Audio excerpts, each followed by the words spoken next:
Welcome to another episode of the Metal Mad Podcast. And today we are going to be discussing something very interesting. It's going to be something Shrek-tacular.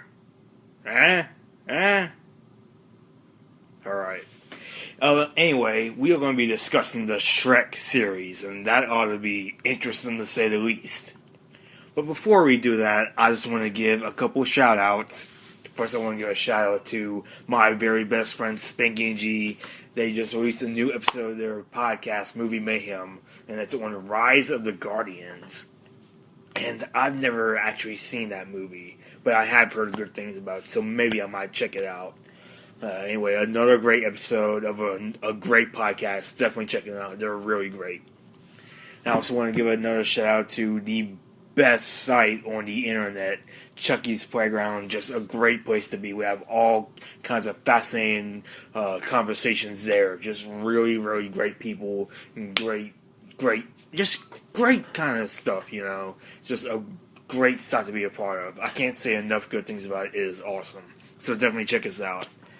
And so now it is time to shoot the shuffle. And number one, Teaser by Motley Crue from Decade of Decadence. This one is a pretty cool song from the band's 1991 compilation, Decade of Decadence. It's an odd greatest hits album, as it features some hits as well as some remixes and alternate versions. But it's pretty cool. Number two, Gypsy Boots by Aerosmith from Done with Mirrors. One of the few good songs on Done with Mirrors. It's pretty cool. The beginning is pretty cool, but it kind of wavers off after that. Number three, Any Color You Like by Pink Floyd from Dark Side of the Moon. A great instrumental by Pink Floyd, probably their second best album next to The Wall. Number four, Cradle of Love by Billy Idol from Charmed Life. This was in the 90s, so a lot of 80s superstars were kind of dying out due to the grunge era and so forth. Billy Idol was still trying to stay alive, too, as well. And then this one is a pretty cool song. Number five, No Exit by Blondie from No Exit. Pretty cool song. I kind of get lost at the rap verses. I don't really care about those, but other than that, it's a pretty cool song from a pretty cool Blondie album. Number six, One Big Crunch by White Zombie from Los Exorcisto, Devil Music Volume 1. Really cool segue. It's not much of a song. It's less than 30 seconds, I believe. And it's full of samples from stuff like Night of the Living Dead and stuff like that. So it's still pretty cool. Number seven, Blood and Fire by Typo Negative from Bloody Kisses. Great song from one of my personal favorite bands. Number eight, Too Bad by Nickelback from Silver Side Up. Not one of their better songs, but yeah, whatever. It's still interesting to listen to. Number nine, Rebel Rebel by Joan Jett from Flashback. Flashback was her outtakes album full of covers and unreleased songs and stuff like that. This is a pretty cool cover of David Bowie's song. And finally, number 10, Tush by Joan Jett from the Hit List. This is a cover of ZZ Top's song, and it's pretty cool.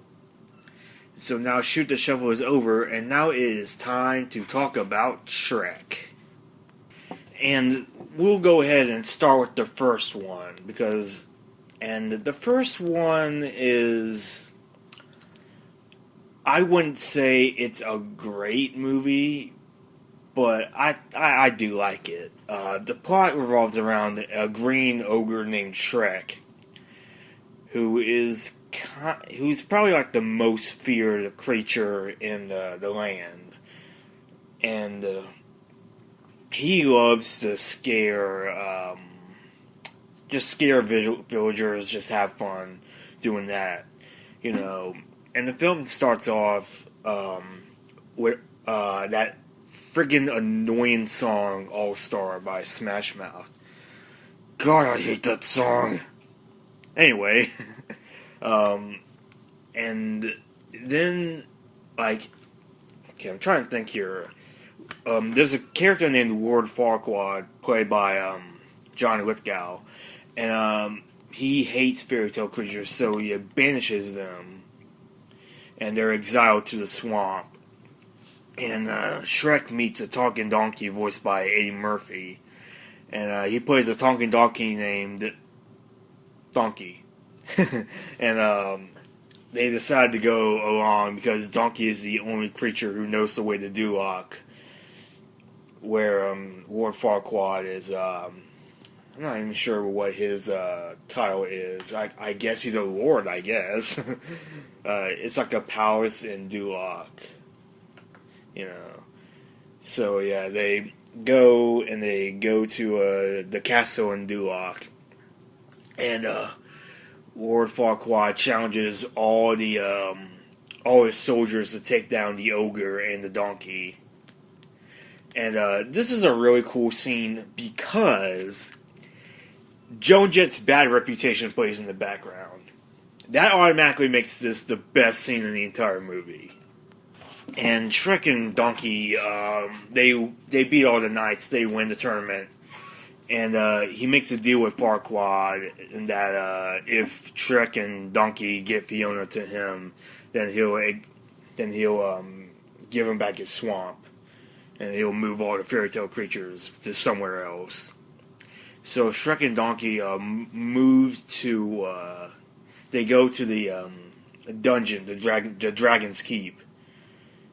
And they're able to save Fiona from Princess Fiona from the castle, and they encounter a dragon, a female dragon, and it falls in love with Donkey, just that was kind of funny, So they rescue Fiona, and they make their way back to Duloc, and it's revealed. And before they get to Duloc, Shrek and Fiona, they find out they have a lot in common. They fall in love. And Donkey discovers that Fiona is an ogre. And Fiona has some type of curse and transforms each night into an ogre.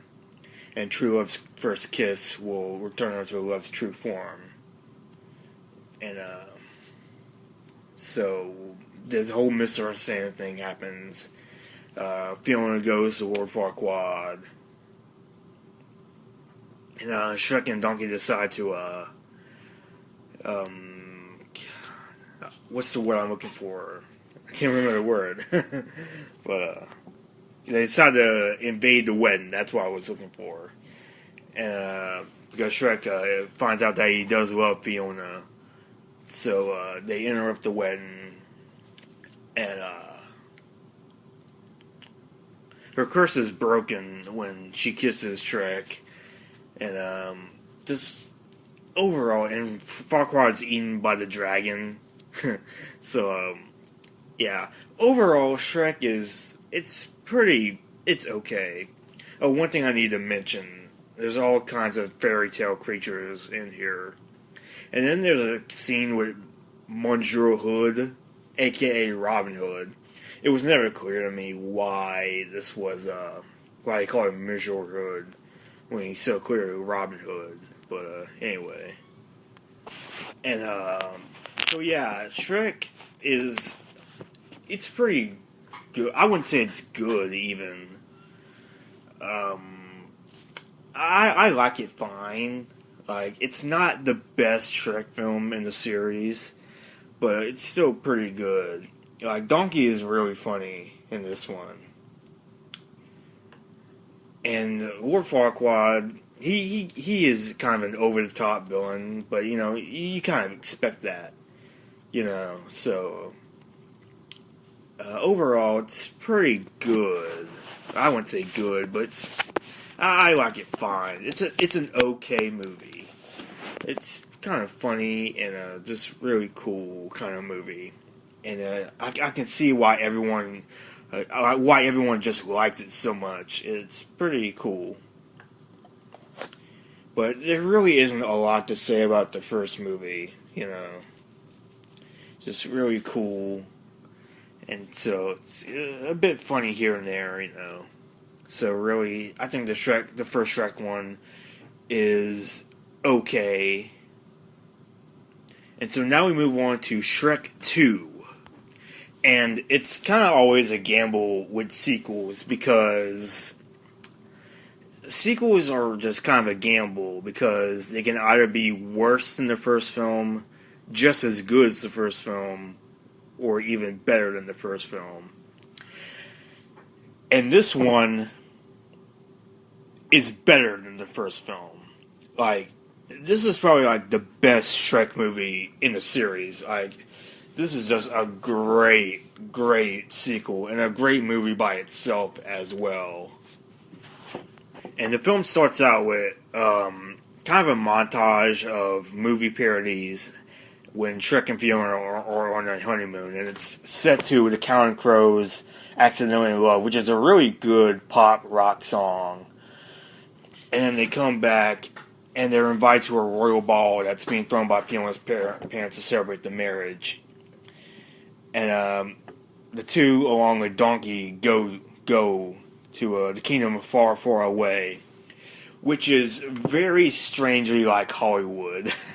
Like, it very much resembles Hollywood, you know. And they meet their Fiona's parents, King Harold and Queen Lillian, who are voiced by John Cleese and Julie Andrews, respectively. And they're kind of surprised at Shrek. And specifically Harold. He really does not want Shrek in his family. And there's like whole dinner thing. And the thing that always kind of confused me is the whole family's eating at dinner, and Donkey, for some reason, is at the table eating dinner along with him. And I was always questioning, why is Donkey at dinner? Like, it never made any sense to me. Like, yeah, I get that he came along, but why is he at the table? But, yeah, anyway. The dinner is ruined by Shrek and Harold. And Fiona locks herself in a room, and she meets her fairy godmother. And the fairy godmother kind of acts as the main villain of the movie. It's kind of a duo kind of thing, you know. It's Fairy Godmother and Prince Charming. The Fairy Godmother's son, apparently. And they're the main villains of the movie, and they do a good job. And they want to get rid of Shrek. And Harold decides to try and get rid of Shrek by using a bounty hunter. The bounty hunter is named Puss in Boots, played by Antonio Banderas, who is awesome. He's probably like the best character in this movie, and it's obvious why he got a spin-off movie all these years later, which I might take a look at later on. But yeah, so Puss in Boots decides to join up with him, and they go to the fairy godmother's kingdom. They go to like this potion factory that's run by Fairy Godmother. And they break into it, and they steal a happily ever after potion. And Shrek believes that it will ensure a happy ending for his marriage. And both Shrek and Donkey drink the potion, and at first it doesn't really seem to work. But the next morning, the potion ends up working, and Shrek is transformed into a human. And Donkey is turned into like a white stallion, you know. And in order to make the change permanent, Shrek has to kiss Fiona by midnight. And they return to the castle, and the potion has also transformed Fiona, because I think it says that whoever drinks the potion, like their counterparts or spouses will be affected as well.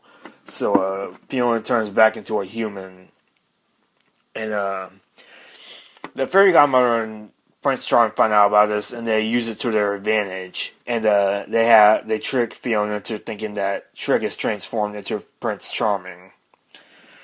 and decides to go to the ball together. And at the ball, all kinds of things happen. Shrek and Donkey are captured by the police, but they're rescued by the creatures from far, far away.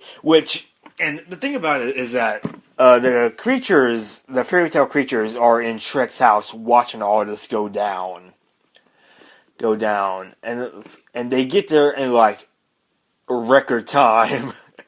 Like, I was questioning, how did they get there so fast? Like, it never made any sense to me. But, this is an animated film. I'll go ahead and suspend my disbelief. But, yeah. So, they save him, and they go to the Muffin Man who lives on Drury Lane, and he creates this giant gingerbread man named Mongo. And they storm into the castle.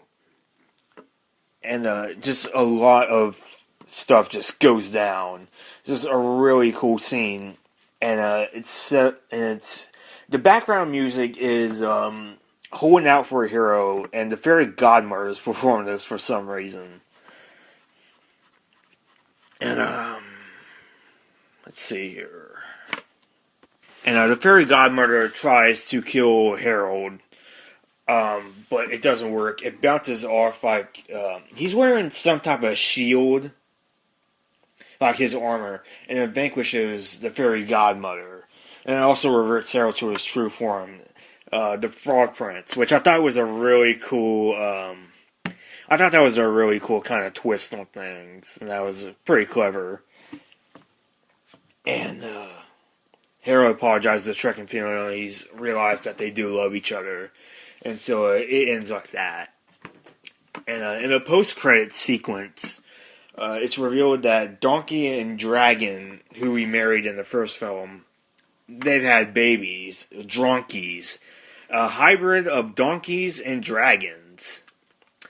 And considering that a donkey and a dragon had kids, I don't even want to think about that. That's just disturbing.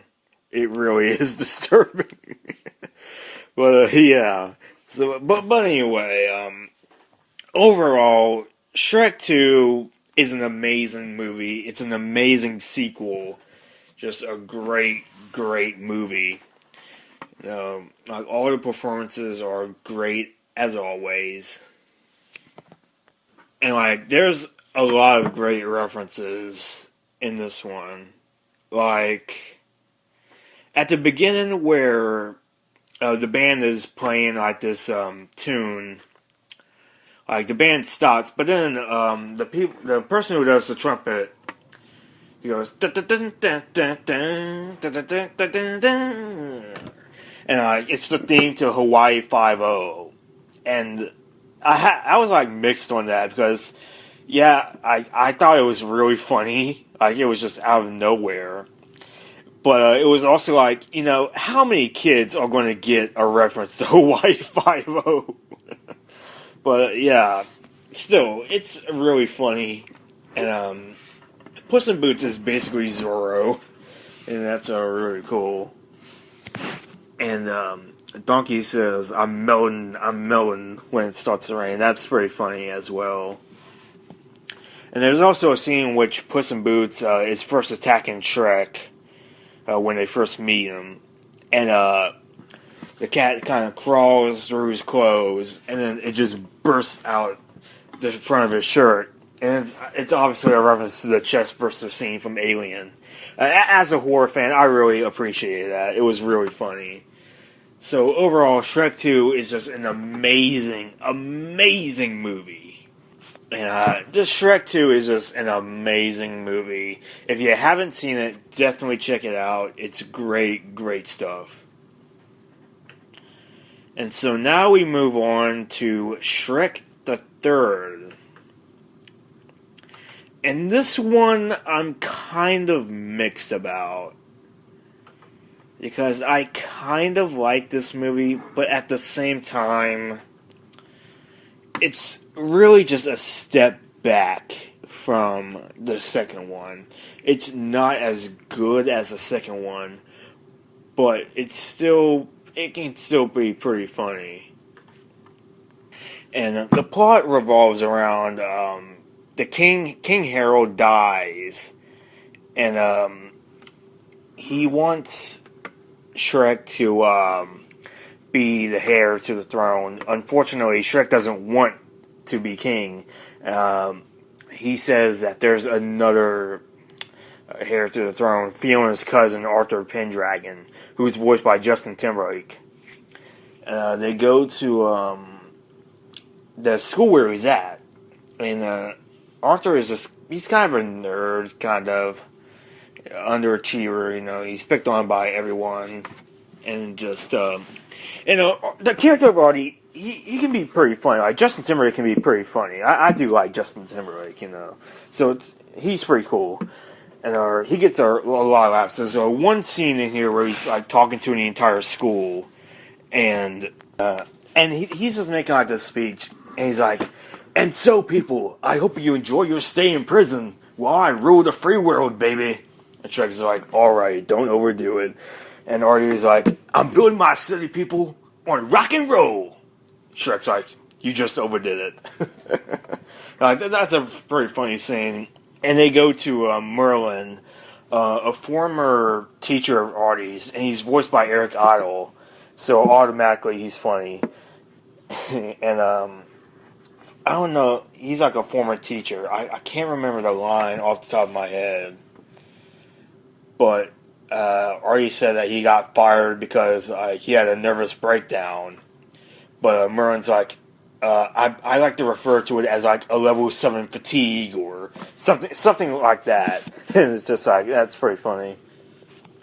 And all the princesses team up with Fiona, and they kind of lead a rebellion, and they battle Prince Charming and all that stuff. They defeat Prince Charming, and Artie becomes heir to the throne and stuff like that. And Shrek and Fiona have babies of their own. So Shrek the Third, it's not the most memorable Shrek movie of it all. And then I wouldn't say it's better than Shrek 1 and Shrek 2. And it's not as memorable as that, but for what it is, I liked it fine. It's just not as good as the first two. So then we move on to Shrek Forever After, the final chapter, the fourth film in the Shrek series. And I'm just going to go ahead and put it lightly. Shrek Forever After sucks. I consider it to be the weakest film in the series, and it just felt like the series was just running on fumes by this point. And it's just not as memorable or as good as the first two, or even the third one for that matter. I think the third is better than this one by just a little bit. But the story is that Shrek, he's pretty much grown tired of being a family man, and he's kind of become like a celebrity among the local villagers, and it's a total far cry from when villagers used to run away from him, and he yearns to feel the days when he felt like a real ogre. And he kind of ruins his birthday party. And I need to mention like one scene right here. Like this really annoying snobby kid and his dad is like, "You promised my son you would roar for him," and the kid's like, "Get it roar." And just like that really just made me laugh just to deliver that. Get it roar, get it roar.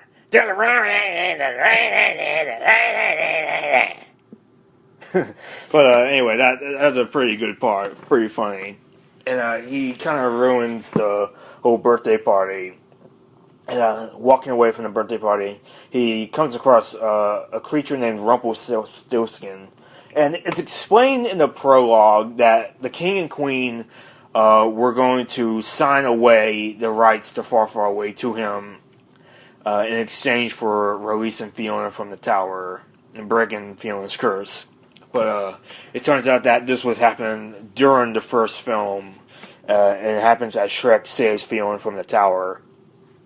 And Rumpelstiltskin agrees to have Shrek relive the day, one day where he felt like a real ogre in exchange for exchanging one day of his life. And it turns out that he takes away the day that he was born. So none of his friends know who he is, and he tries to. Fiona leads like an ogre rebellion to stop Rumpelstiltskin. Donkey is a slave. Puss in Boots is a Garfield-esque cat living with Fiona. And it's just like, and like there's all these types of ogres. They're pretty cool, I guess. And they're captured by the Pied Piper, which is pretty cool.